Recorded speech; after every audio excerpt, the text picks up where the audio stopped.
Preparing to live stream the meeting. Hey, I'm supposed to be live. I will check it and see.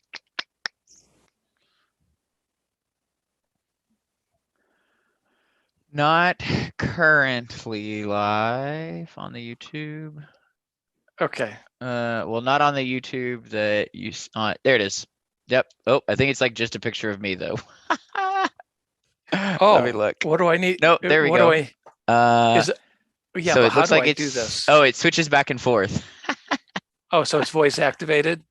I'm not sure. All right, well, let's just go with this, and we'll figure this will be kind of prototypical, and we'll go from here. Yeah, it's switching back and forth, so I'm not really sure. Maybe it is voice activated and such. I see. I can read. I've got it just muted so I can see the comments and such. Why don't I let you kick it off here? Yeah. Okay. So we will just start with just general introductions. So we'll just start with who are you? And so who am I? My name is Xavier. I play for the Indianapolis Alley Cats right now. I am one of the captains of Kentucky Colonels. I've played for Nashville Nightwatch, Cincinnati Revolution, Steamboat, some decent teams, and then some also not so good teams that went winless seasons and such. I am someone that just plays a lot of Frisbee and, works out a bunch to try to be good at Frisbee. For my day job, I am a plumber. That is what I do. And I have 2 dogs who are around here somewhere. Great. My name's Frank. I run an online record store, which is kind of cool. I just turned 61. I've got video of me playing Frisbee in the 60s, very grainy home video, 8mm, I'm sure. I played my first Frisbee football game in 1972, just 4 years after Ultimate started. And I played my first Ultimate game in the late 70s. What? I'm just reading people messaging me. Oh, ignore them. I've played a lot of Ultimate for 40 years. And I was a pretty conventional player from 79 to 89. I was pretty good, God-given talents. And, I was very competitive. And so 79 to 89 gets us through, and we can go through this later maybe, but it gets us through most of the Uglymet period, which was 1986 to it's actually 91 or so. But that plays a pivotal role in the trajectory of the sport that most people are unaware of, and it's worth taking a deeper dive into. And I got tired of the Uglymet. The Uglymet was just a total, it was like a corruption of the ideals. When I'd started in the early 80s, late 70s, it seemed to be a lot more adherence to the rules and the respect and everything. And by the late 80s, that had all broken down and there was a lot of fouls going on. So I started to develop a different style of play, inspired by me hating getting fouled. And that turned into dribbling. I didn't call it dribbling back then, but I started to realize a few things about how to get open. I was just your typical, I don't know who to compare myself to in today's game, but I was a pretty studly player, but I changed my game into just a short game, lots of give goes, taking the defender. Black Tide in California was notorious for fouling. And if you were on their team, if you didn't lay out on every bid, every throw to your guy, you got cut. That was their mentality, which is a complete violation of, the premise the game is built on. You can talk about whether the premise itself is flawed. But because of that excessive fouling, I figured out to eliminate that fouling, the what I call now dribbling eliminated it completely. And then what I found out is that dribbling breaks Ultimate. And I discovered that probably in 1993 after my second child was born, and there's a tournament. And then I've spent the last 25 years perfecting that and advancing it and taking that abstraction and layering it on um, and really creating an entirely different framework for the game. And of course, I'm very notorious and outspoken for saying, "Hey guys, with this additional tactic, it's important people understand that dribbling is nothing more, nothing less than a tactic. A flick is a tactic, a backhand's a tactic, a pivot, a in cut. Dribbling is just a tactic. So when I look at Ultimate and there's no dribbling, it's like you watching Ultimate and there's no flick or no, it's just a major component of the game that's completely AWOL.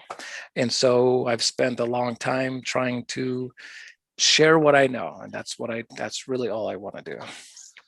Yeah, I mean, that makes a lot of sense. I mean, there's a lot in that situation. I say, like, I mean, we have like things to talk about, but very much I'd like to talk about the idea of that we talk about the premise of Ultimate, with people fouling, breaking the rules, such like that.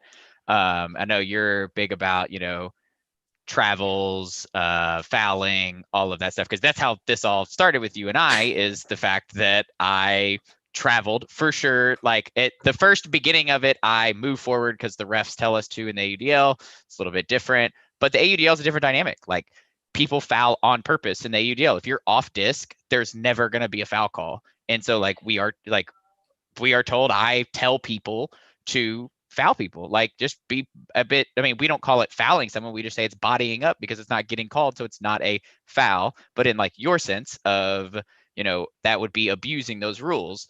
Whereas for me, that is how I enjoy playing the game. I enjoy the physicality between two players. So we can just kind of go there. Like, when did this shift from following the rules end all be all to the kind of physical play? Was it black tie that kind of started it? Because we see in other sports, the NBA and the 70s, 80s, they were just mauling each other. Do me a favor, for the foreseeable future, don't compare Ultimate to the NBA, just as a personal favor. But let's go with I actually know nothing about the NBA, to be honest. Well, no, it's a comparison that's just been made for 40 years. And it's like, come on, guys, they didn't, I'm not even sure I care about. Well, I can go so many places with what you just said. I'm not so concerned about how physical the game is, although it's really not fair. God, I can talk for about 10 hours on this, on what you just said. There's a lot in this. There's a lot in this. So it's really not fair for me. I'm of the, it's not even opinion. Like 2 + 2 is 4 is not an opinion. It's a fact. Mm-hmm. Dribbling requires the game of Ultimate to completely be overhauled. That's not hyperbole. Okay. It's a fact. And I really want to get down into the nuts and bolts of what I call the framework of Ultimate, as well as the ideology, which are two separate things. Mm-hmm. But within the game of Ultimate, well, within sports, whether it's basketball or football or hockey, or there's a spectrum of quality within a player and a team. Where on one end of the spectrum, you've got the sophisticated, the nuanced, the graceful, the refined player and the refined team, right? And at the other end of the spectrum is, the coarse, the unrefined, the crude, Are you with me? Do you concur with that? You look at a play. Well, that player is really refined. They really look at the footwork and the handles, right? Across the board in sports, you're going to see that spectrum. In Ultimate Frisbee, every single rule, except for maybe the pick rule, but every single rule in Ultimate, every single one of them favors the coarse over the refined. Yes. Yes. Yeah. Yes. Who put a penny into the AUDL under that premise? Yeah, let's benefit the crude, the unrefined, the coarse. Like, it makes no sense. My game is extraordinarily look, let me preface all this with something. yes, there's ego here. Yes, I want to be recognized as what I've done to the sport. Yes, I want to be vindicated. There's ego, but that's a very small fraction.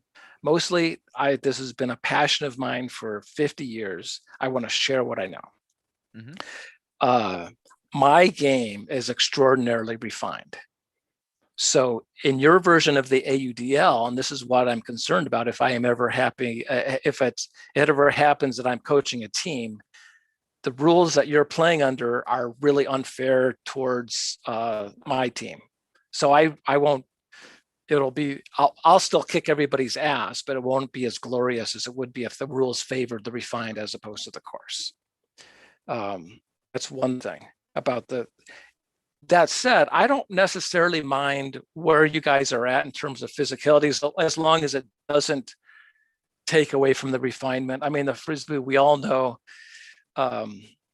that's what the common ground is between all of us, is what this little piece of plastic is capable of doing, and how much fun it is and how much joy it brings to our lives. And if we could establish a set of rules that make sense, I don't mind the physicality. I started playing a game in Cupertino, I want to say 12, 15 years ago, and there was some young punk ass, and he was doing what you're saying, and I was like, what the fuck is this? I mean, I couldn't believe it was exactly what you're describing, and it's not necessarily good, bad. It shouldn't be or it shouldn't be, but it was like, whoa! It wasn't black tie. I mean, this was just gratuitous fouling, knocking me off. I mean, my whole game is all about balance, and if you knock me off balance, man, you're getting such an advantage over me you can't even imagine.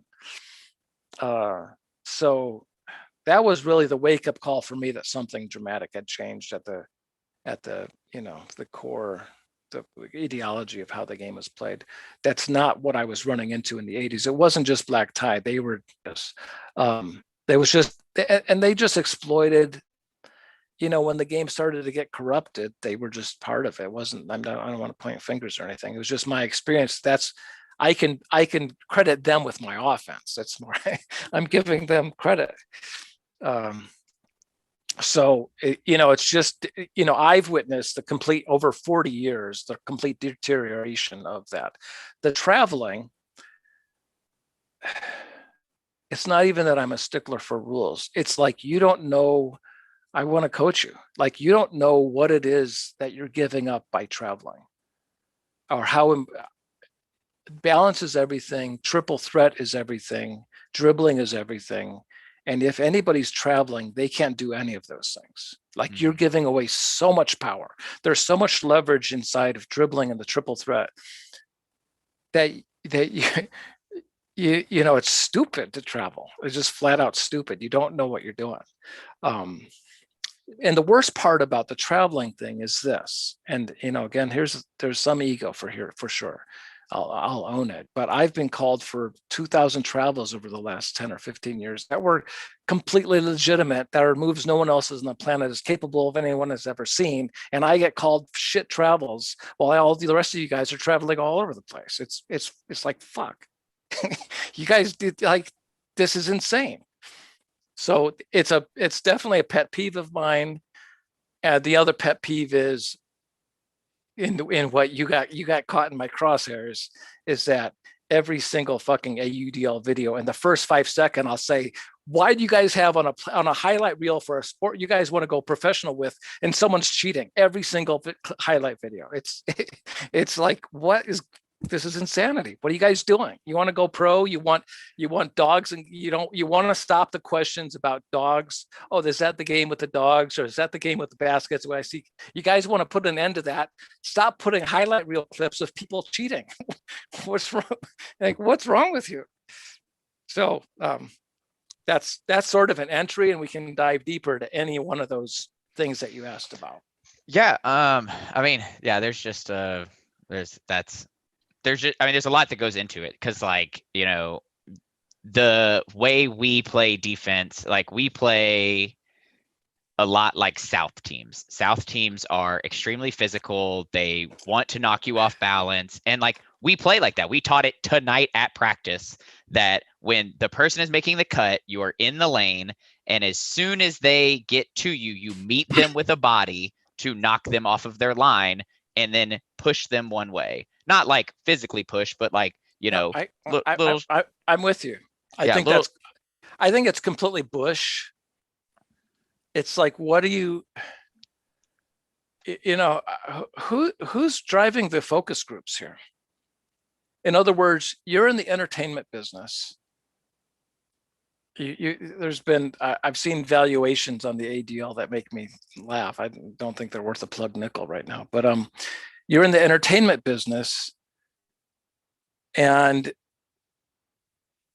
you're, look, let me say this, you know, this has been my life through my career in Silicon Valley, and my marriage and my kids, and all the different Shakespearean tragedies and comedies. My life, Ultimate's always been there. A girlfriend would break up and I'd go out and play Ultimate, and it would be like, okay. It's like, I've been medicating myself on Ultimate, and I wanted Ultimate to go professional since 1981 for two reasons.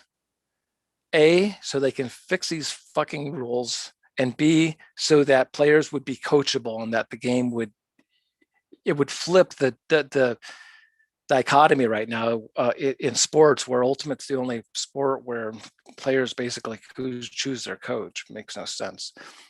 And none of those things happen with the AUDL. The coaching is still, Ultimate players are still uncoached, and they've objectively made the rules worse. And so when I watch AUDL or whatever, or the UPA, I still call it the UPA because that's what they are. It's heartbreaking. I mean, I can't tell you from the depths of my soul how much it breaks my heart to see what your product is. It's fucking horrible. I mean, it's just mediocre. It's unwatchable. It's crap. So why do you feel that it is like unwatchable? Because like for me, like the AUDL is like super watchable. I mean, again, like I'm looking at it from an Ultimate, of what I know perspective. And it's one of those things that like the AUDL is so great because there's no stoppages. Like that's what Dave Trett said. Well, and then we have somebody in the comments that just talked about it. It's just like the stoppages in a game, like you and I discussing a call for 6 minutes is unwatchable to look, if we're going to get rid of the dogs in the baskets, we got to get down to the root cause of the disease. The root cause isn't the arguing on the Ultimate field. That's a symptom. Okay. And Dave Trett's like, oh yeah, the AUDL is way better. I'm like, Dave, there's all this traveling going on. He goes, yeah, it's great that the refs aren't calling the traveling because that game flows better. Like, are you fucking kidding? Like, what are you talking about? You don't care about the fact that the rules don't make sense and the referees aren't enforcing any calls, but at least the game flow is better. Let me try to ask your question, because let's get serious about this question itself. Imagine, and this is something to dive deeper into as well, but imagine a basketball game where no one dribbles. Mm-hmm. No one dribbles. When any player catches the ball, the first thing to do is look at the basket, no matter where they're at on the basketball court. The basket is 6 foot off the ground, and it's about 8 feet wide in a circumference. And the referees don't call any violations. Am I kind of getting to what your product looks through my eyes? Yeah, no, I very much think that the super agree with you of like everyone just looks at the basket. We actually have like tried to change the dynamic through our team because of some of the things that we've listened to from you and other people about like inward pivoting into the field instead of this like get the disc on the sideline, look down the sideline for 8 seconds. It's stupid. You're hurting your whole team by doing that. Instead, we get it and try to hit the middle of the field, so that way we can keep the disc moving instead of this like one person stare down the sideline for 8 seconds. But yes, I understand that your perspective of our game. Yes, I definitely. It's a lot more advanced than what you just said. Just the dribbling aspect. Imagine an NBA game with no dribbling. Yeah.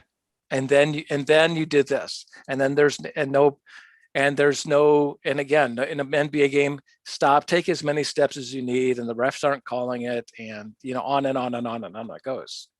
Like, look, Ultimate's rules were created by a 19-year-old kid in New Jersey who was playing flag football at the time. Like, these rules were never vetted ever, and they haven't changed. Like, anyone who says they've changed is not being honest. The sport is basically the creation of a 19-year-old nerd, and they don't make any sense. And I'd really like to get into the framework tonight or later, but the framework is really, I think I've got a really good argument, or presentation, I would say even better, of what Ultimate is and why it needs to be. Everybody should just sit back and say, whoa, wait a second. We need to do something about this. So you want to do that?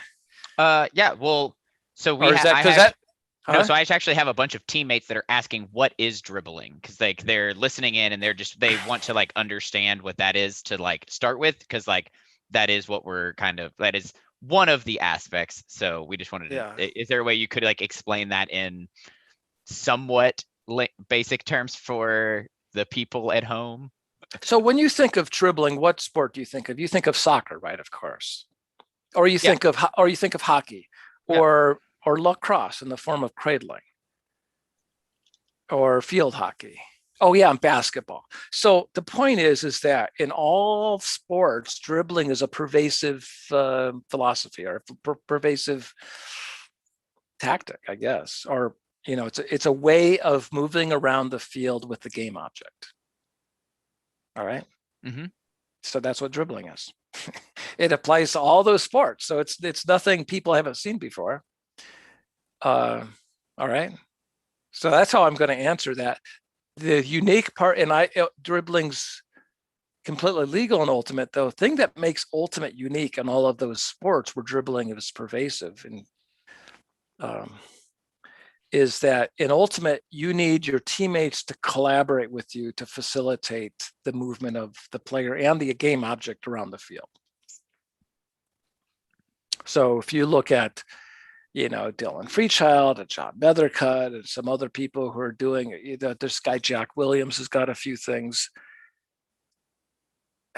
I used to say, well, that's not dribbling, but that's wrong. I mean, it's kind of dribbling what they're doing, but it's very crude.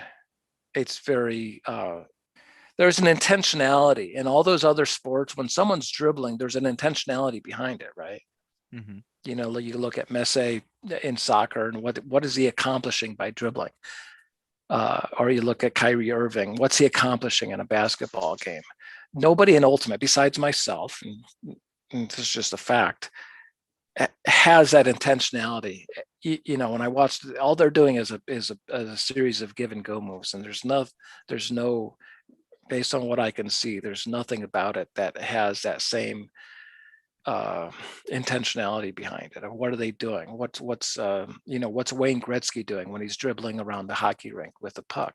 He's accomplishing something. So dribbling definitely has a purpose behind it that makes it what it is. Yeah. So because I played Nightwatch with what I assumed was like one of your prodigy type players, which in Sully. Proteges. Yeah. So, and he was very much about talking the same kind of like ideas of like, let's dribble with a purpose in that aspect. And so, and I mean, of course, like he didn't do it perfectly. He's still working. He's a young kid, and he is an unbelievable, even just from our lens of Frisbee, he's an unbelievable player and person. He's such a good guy. Sully's, yeah, he's my hero. Yeah, he's a really good Yeah, kid. So, and this is a real, I'm a big philosopher. I make films on meditation and spirituality and science, and we can talk on lots of different subjects. Socrates, he's got this expression: knowledge is only gained through experience. And Soli's trying to teach you guys, but you're really the only. I really want to coach a team, and I'm not going to go down to the local high school. I'm too old and I don't care.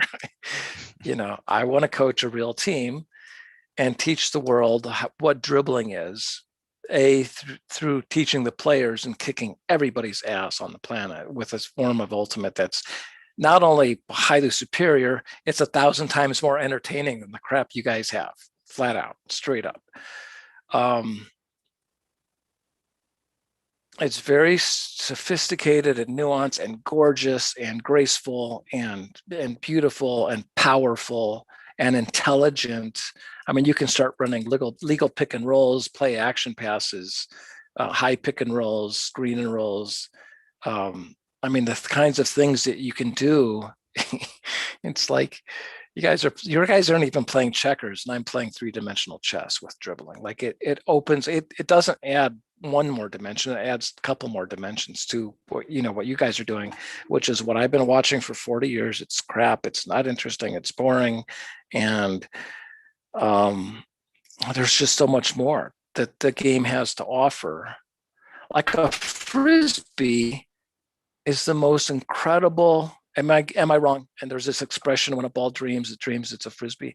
A Frisbee, what an accomplished player can do with a disc, with air bounces and all the different curves and ambidexterity. Nobody can touch that with a ball, and you'd have to go out of your way to fuck up a sport that was oriented around a disc. And that's what ultimate is. Like, it's not providing the canvas to paint on that a disc deserves and is worthy of. And we can do that if I was given a team and I can coach what dribbling is, and I can put together a framework around it. So it's really a lot more than just dribbling. Dribbling is just a tactic, and then from the tactic you can build a strategy, and from the strategy you can build a whole philosophy. Just to kind of, I'm just keeping this, I think that I like this. So we're gonna, so if we look at, you coaching, do you, like, and you said you don't want to coach high schoolers, which is. It's not that I don't want to coach high schoolers. I'm 61, dude.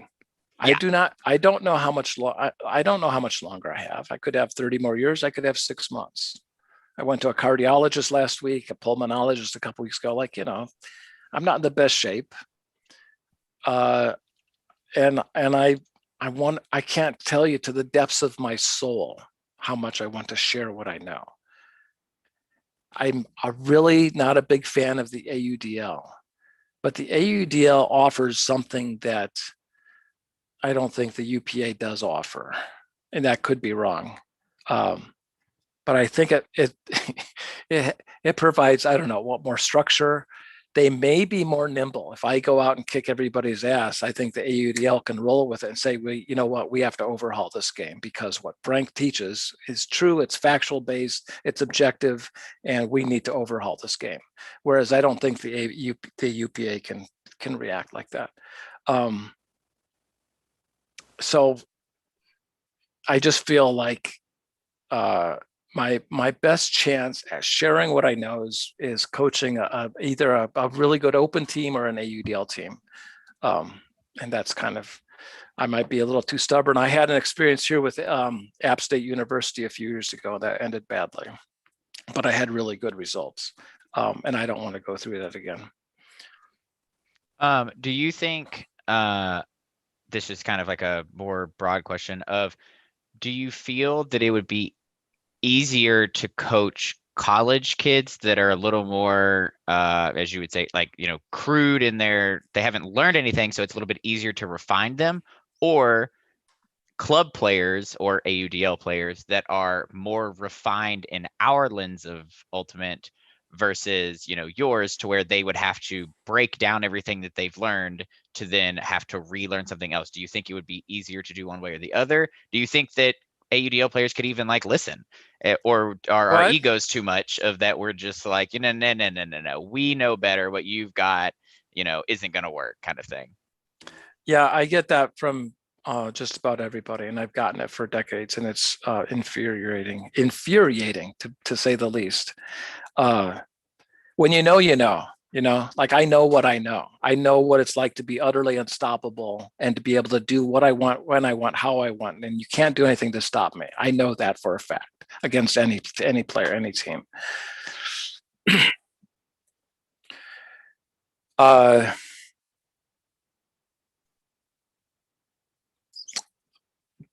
I have this. Maybe I'm not grounded on this. I have this idea that there's out there somewhere. There's an AUDL owner who's actually a real owner, and he comes in and he says, "This is my team. Frank's my coach. You will do what he's teaching you the system, and we've got 75 guys out in the parking lot ready to come in if you don't want to play for this team." So it would be sort of a hybrid. It would be like the players who are willing to put their ego aside. I mean, I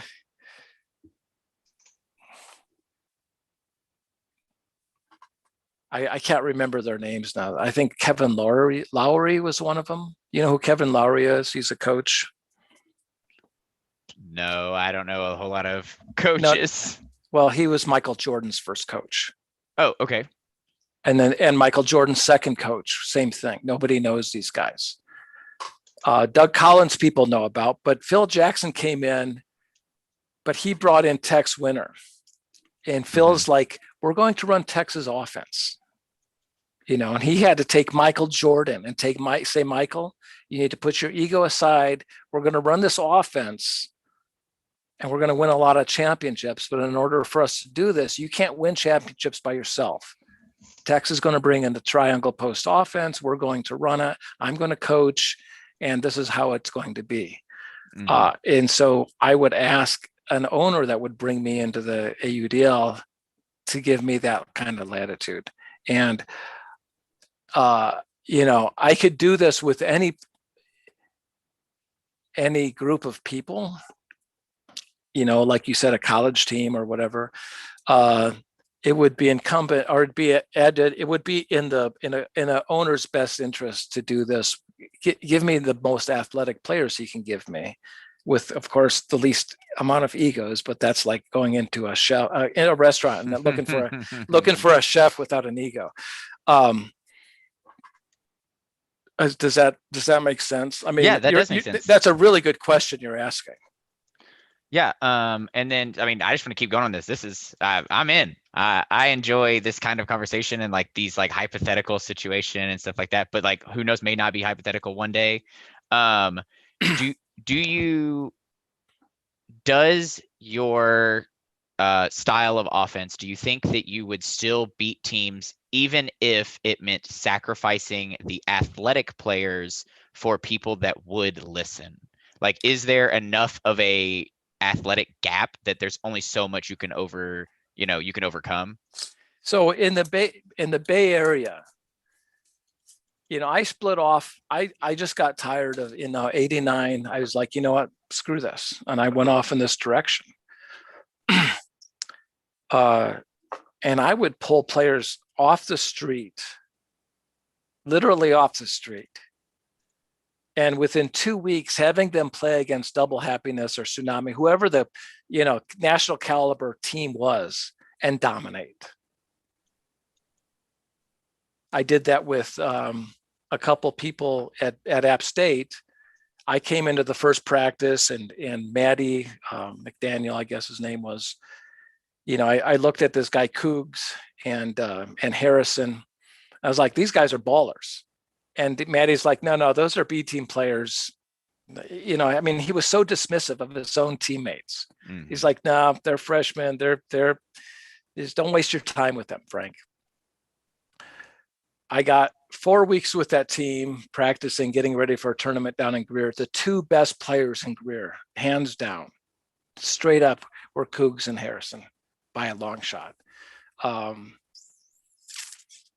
So it's advantageous for me to get people who don't have bad habits.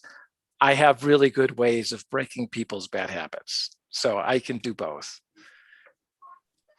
Yeah. Okay. I mean, that's totally fair. I didn't know. I mean, again, I've only seen your brand of Ultimate from a little bit in Sully, but still has to play in our parameters Right. of And our Soli's Frisbee. only knows a fraction of my system. He's Yeah. very good, but I mean, that guy, it's almost like I want to do this for him because he's never actually got to be able to implement the offense in a full system. He's been cobbling through it and, you know, and has been able to see success with it, but he would be phenomenal in a full blown, you know, team that had the whole thing.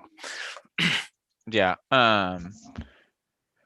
I mean, that's like something because I don't know the brand of Frisbee and I've only seen a fraction of it. So like, I didn't know if you could overcome it with that, but I mean, and clearly if you're beating tournament teams that are, nationals level, regional level, whatever they may be, then with people off the street, then like you're doing, then it at least, deserves earshot of people, whether that be, um, Right. just listening or This is something. a mystery. This is why this is a mystery in the Bay Area, and that kind of fizzled out in the late '90s. But it was always a mystery. It's like, wait, I've demonstrated this. Everybody in the Bay Area knew, and they were like, "How the fuck does Frank do?" And we would play point for point, and we would lose out on, let's say, the framework.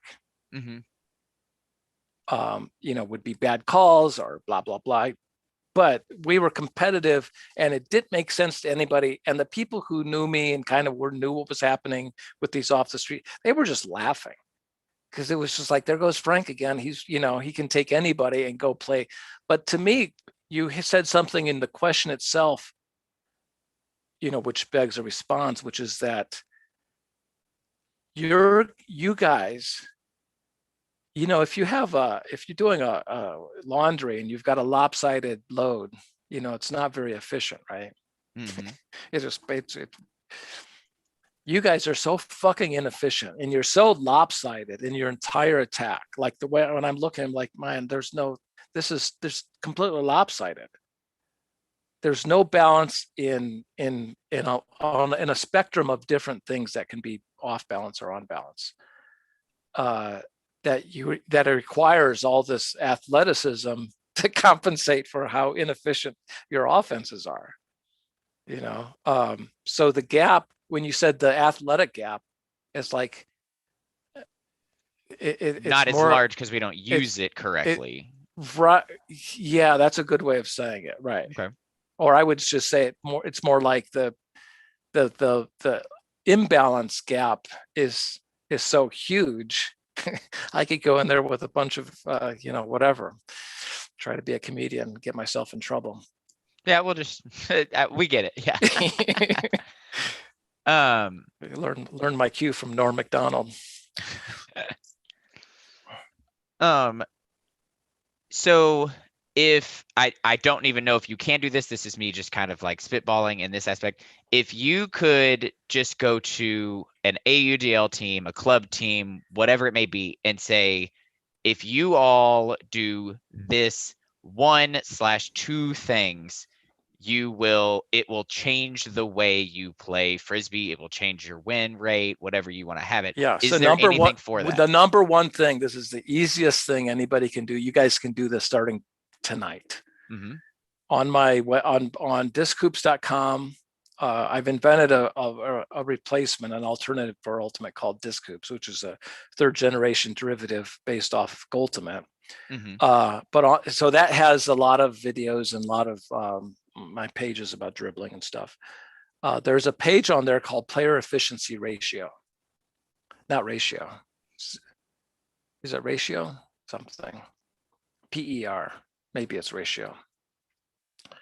And it's pretty genius. It's a nice statistic. It's the greatest statistic ever. But that's not saying anything. Your statistics are dumb. Your statistics don't, like, a statistic should actually have value. So you can look at it and say, okay, there's no statistics in Ultimate that are meaningful. The player efficiency rating, that's what it is, rating, not ratio, takes into account the average time of possession, which is when I throw to you, do you hold on to it for an 8 count every time you have it? Or, what's that count when you aggregate it over a whole game? Your completion ratio, and there's a factor in there that allows you to throw the disc away and then get a defense and get it back, that allows you to increase your player efficiency rating. That you can take out of the equation, but it's an interesting statistic. If you can get a full team to get a player efficiency rating of 1 or below, you will blow everybody out of the water. That's it. That's all you need to do. And that is just, and so the better points you have, or the closer to 1 you have, is from you moving the disc quickly, not having turnovers, such as that. Is that correct? Right. You get if you can, when I'm dribbling, my mean time of possession is probably about 500 milliseconds. Okay. My average time of possession is around a second.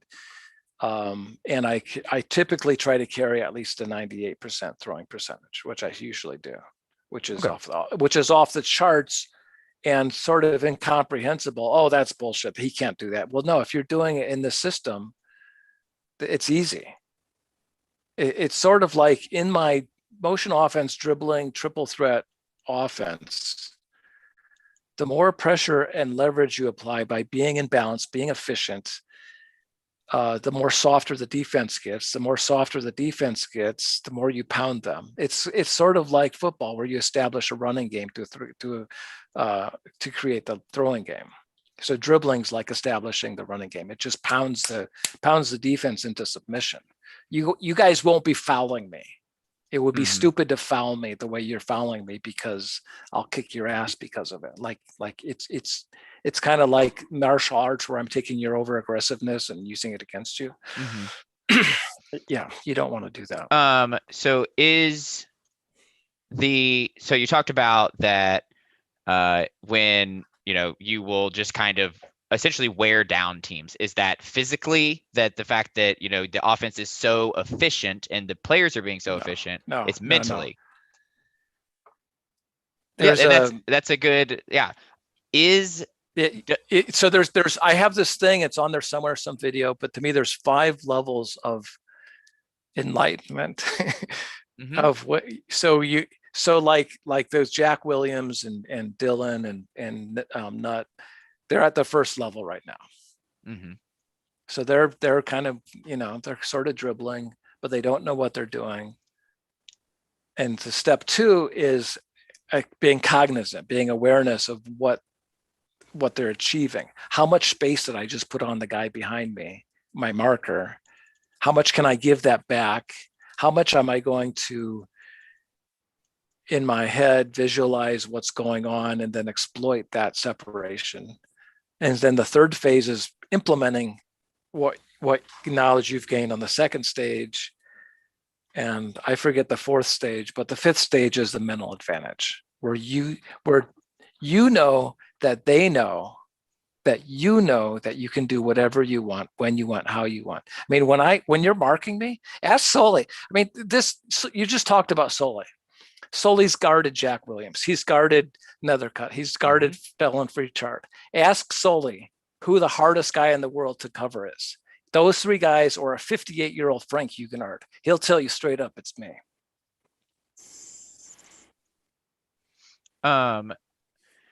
So, you're wearing people down mentally, and like we talk about that all the time. It's not wearing them down mentally. It's you're communicating to them. It's subtle. There's nothing they can do. Dribbling breaks ultimate. That's just a fact. Do you have a defense that No. that does the same thing, or is it just an offensive philosophy? Well, Do you also have a defense that I have not played man-on-man defense since 1988. Mm-hmm. This makes man-on-man defense really stupid. Unless it's really windy, I play matchup zone. So this is a good question. It's a common, the progression of this call is very familiar to me, or the conversation. Yeah. So what happens? Okay, so what's the defense against this? Well, that's a damn good question. Let's find out. But we have to have people that can do it first before we can play defense against it. Right. And then you have two teams who are both proficient at it, and they're called the Phoenix Suns and the Clippers. They're on TV right now. You know what I'm saying? Like, yeah, that's what it looks like. Okay, and then now they're playing this defense, and they're matching up because of Kyrie or whoever. We're going to maybe play a box and one, or we're going to do this, or we're going to play a full blown zone. I mean, this is the part that's missing in the AUDL. That interesting part of, what kind of zone, what kind of defense are they going to match up? Because Freechild's in there and he's running this triple post offense, and then we're going to have to. None of that's there. That intellectual part of watching a football game or baseball or basketball just isn't there in Ultimate. So then what would you call like the game planning that we do as Ultimate players? Wait, you guys do game planning? Correct. I don't. I'm going to get myself in trouble if I answer that question. Okay, then that's fine. We'll just go ahead and move on. Let's see. Let's pull up. Let's see. We have a little bit of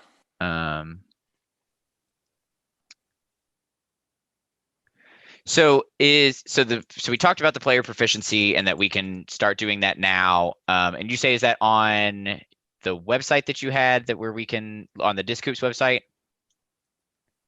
Let me look that up. I'll send it to you right now. Okay. Yeah, I just wanted to just kind of get a general idea of where that kind of went. Should I just put this in the Zoom chat? You can post it. I've chat there. Okay. It's pure genius. I'm not going to lie. Let me post this to YouTube chats because I know some other people were like, asking questions and kind of trying to figure things out. And so we talk about the general, like, good players, Jack Williams, Nethercut, Dylan Freechild, in our framework. Yeah. Like, so those are those are the ones that I see that I want to coach because they're the closest to dribbling, but they're not, for 25 years, I've heard, Frank, you got to see this player, you got to see that player. And then I see them like, no. So, but they're as close as they get, but they're still orders of magnitude away from where they can be and where I know they can be. Yeah. Do you think that, this is just going into just random questions, do you think that has hurt you for previous years? You said you've come around more recently to be willing to like coach people and meet them where they're at, because like just saying, Jack Williams sucks at dribbling, so I'm not even going to coach him. But like, if no one is doing it, is it worth investing, or do you think you've done? Well, that premise is not correct. People sometimes find me abrasive, and my response to that's kind of fuck you. It's like, you guys suck. And it's not your fault. That's the main thing. Like your video that started this whole thing, that's not your fault. It's like the question is that I have to the entire, it's actually not even the entire Ultimate community, because I bet you if you took a survey, most Ultimate players, which includes the pickup and all this, the hat tournaments, and probably don't want this change. But to the people who want to stop being asked, is that the thing with the dogs or is that the thing with the baskets? I've got the answer. And we have to dive into the framework. We have to understand the ideology. And, and you asked me, and you're the thousandth person to ask me. It's like, well, Frank, can't you just separate the dribbling out from the politics? They're intertwined. They need to, you got to understand, the history of the game, why Uglyment transformed the game into kind of just this milk toast thing that it is today. And why the rules are, do you know why it's illegal to knock the disc out of a thrower's hand? It's such an important question. Nobody knows the answer to this. And it's like, what the hell? No, I mean, I don't know the answer to that at all. right. And it's because of the framework. I don't know how much longer you want to do this tonight, or we can start it over. How much time do we have? I got till 3 a.m. So I've got about 10 minutes of planned for about an hour, because then I've got to do stuff with the dogs and the significant other and stuff like that. Okay. But I mean, we can definitely, continue the conversation in that. But yeah, that's a deep dive kind of. It kind of needs to happen. I mean,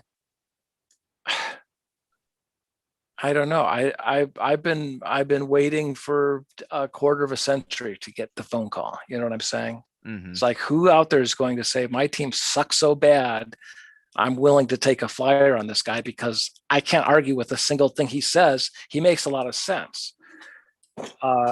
Why that hasn't happened, I'm willing to work with just about anybody, but I also want to put myself in the best position to succeed. Mm-hmm. Right. I say, because you said you worked with a college, is that correct, at some point? App State. I did that 3 years ago.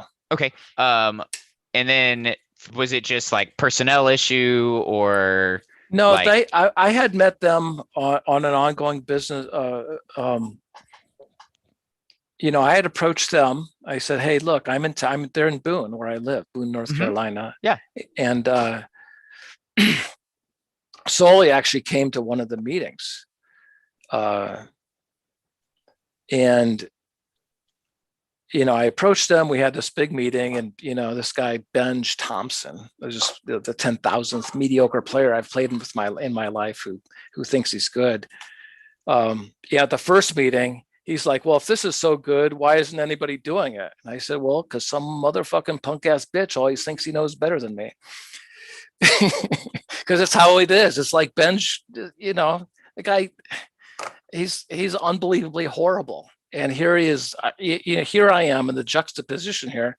And we had a few more meetings, and then I did a scrimmage with them. And then Otto and Maddie sat down with me, and they agreed to give me a trial period in which there were 3, what would you say? The 3 things I needed to demonstrate, mm-hmm. and then I would get the rest of the year. These 3 things were: A, this isn't a gimmick offense; B, that I was able to teach it and coach it; and C, that it worked against good teams. That's all it was. It was those 3 things. I swear to God, I wish I had gotten it in writing, but I did not. I trusted Otto.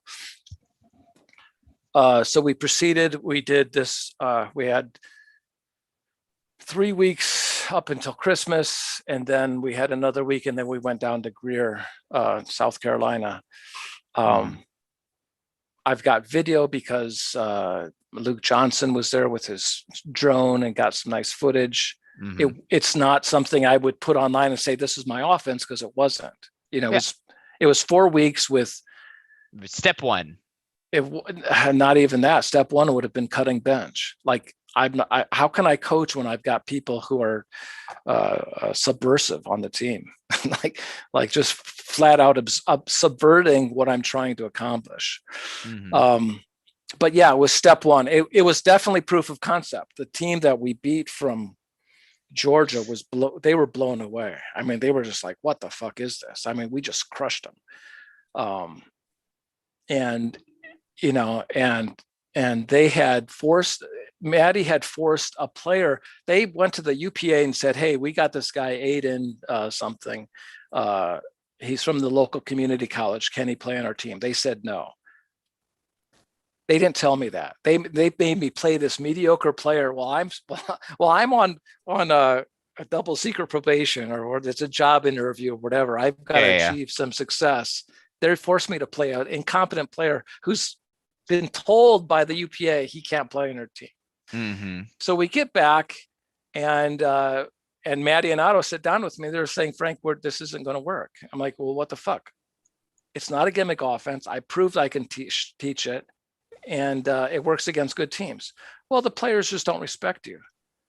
Maddie, I haven't been respected for 40 years in this motherfucking community. Do you think for a second that I would have actually taken this job if that was the that was the litmus test, that I have to be respected by your players? If you would have said that, I wouldn't have given you guys a nickel of my money or my time. I mean, they still owe me a bunch of money and I'll never get back. But like,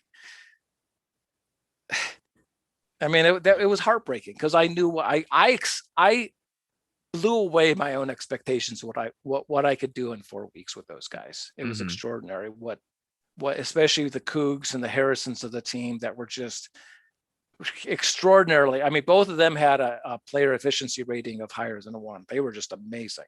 And if you watch the video, it'd be like, well, they're not running very hard, and they're unstoppable, and they have player efficiency ratings of over 1. What's going on here? It doesn't.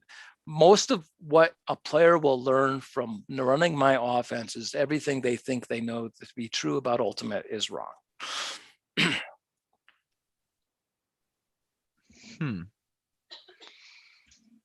That's just an interesting take because, like, of course, like, obviously in our thought of Ultimate, it's run harder, be faster, be a better thrower, and guess what? You win games. So do you know what Goldman is? Yep, we play Gulti, a version of Gulti here. Jim Herrick invented Goldman. He was a 2-time national champion. He's a UPA Hall of Fame member. I went down to San Diego in 2005 to meet with him and Rick Connor. Rick Connor put the money into Goldman, and he's an idiot. He sold 2 houses in a 401k and spent $1 million on basically Ultimate. Like, he didn't take out any of the framework in the ideology. Anyway, so Jim Herrick is down there, and I had been talking all this epic smack on RSD back there and saying I'm the best player in the world and I'm going to prove it. I'm going to go down to San Diego and I'm going to play Ultimate in tennis shoes, in sneakers. So I went down there, and Jim Herrick, I mean, great guy and old school. Like, remember I was saying how Ultimate got corrupted in the ugly. Jim Herrick was old school. He was the guy. He was what I remembered about Ultimate, just classy and real respect, not this mutual respect we have now. And his jaw was on the ground, and he kept muttering under his breath. It was a tournament, a Ultimate tournament, and his team was here. He kept coming over while he was subbed out from his game to watch me play. And he kept muttering under his breath. I don't understand it, Frank. You're not running hard, and you're wearing sneakers, and you're completely unstoppable. This violates everything I hold to be true. And he just, like, he was visibly almost shaken, but definitely confused and disturbed. Like, this doesn't make any sense. Yeah, running hard's highly overrated. Save that for defense. Yeah, that's our sport in general, with the framework that we play in, is offense has an advantage. So, like, all you got to do is not turn it over and you win. No. Why is it in a sport where the offense has an advantage, you guys work so hard on offense? You fucking idiots. Like, do you not understand what you just said? No, yeah, that's what I'm saying. Like, it makes sense. Like, offense is easy. We should be able to just walk around. Why are you win. In a game that and in the AUDL they made the game 30%, the field 30% wider? Why in a game where you have such a tremendous? What did Solly say to me 6 years ago? He's like 16 or 17 years old. I'm playing in a pickup game with him. And I said, the rules need to be overhauled. And he says, why? Because of the offensive bias. He's a 16-year-old kid. Why in a game with such a huge offensive bias are you guys running hard? What's wrong with you? That is a fair point. That it's never come to the forefront of our ideas of, it's just like, oh, obviously you run hard. That's just what you do, because it's what we are always known to do. No. Well, let me ask you a question. Is it, and we can leave it at this, is it better to, you're catching a disc, is it better to run through the disc or to decelerate into the catch? It depends, as any good question is answered with, it depends on where your defender is in that aspect. If your defender is on you, you want to continue accelerating, because if you don't, you get layout D'd. Which happened in the Chicago game. I got run through D'd because I slowed down. So, but if you are not close, you should not slow down, so you continue to gain more yards. All right, let me give you a hint. I decelerate into every fucking catch. And Yeah. I don't get D'd. And of course, I get D'd sometimes, but I don't get D'd. Yeah, it's better. And you understand it's better to be, and if I told you, if I could give you a framework where you could always decelerate into the catch and not get D'd, then the answer is obviously yes, it's better to decelerate into the disc. You'll be balanced, you have better vision, you got better control. Right. So I got a long series of questions like that each one of them violates the standard, what do you call them? Tenets, principles that people play by. Yeah, just the thought. Like philosophy. Yeah. Well, I think this was a lot of fun. Though. Yeah. Yeah. So I appreciate the call. We'll hopefully try to schedule something else, and we'll have a little more. We'll try to get it out to a little more people, because I think we had somewhere over 20 people watching at any given time, which is good. Ooh. That's a great start. But yeah, I appreciate the, respect of the call. I don't think, you may get a bad rap, but you and I had a very fair conversation. You didn't, we didn't yell at each other. I don't do that. Like this guy, Mike DeNardis. He's a good friend of mine. And he knows, he's kind of a bastard too, to be honest, but he's a good friend. I love Mike. It's, the thing is, he knows, but he knows, he says this all the time. It's like, no, that's not Frank. The Frank, you guys, the perception you have of Frank, that doesn't exist. I'm a nice guy. I'm very salty. I have no tolerance for ideology, any kind of ideology, and Ultimate's extraordinarily ideological. And if you want to get rid of the dogs in the baskets, you got to get rid of the ideology. And it's basically time Ultimate takes its medicine. Yep. But we will call it there. We will figure out another time and post some more things. So thank you for everyone that participated. We will dive deeper into deeper subjects on the next iteration of the Frisbee chats. No, the ultimate heretic. The ultimate heretic. All right. Well, thank you, Frank. All right, buddy. Xavier, it's been a pleasure. Nice to meet you.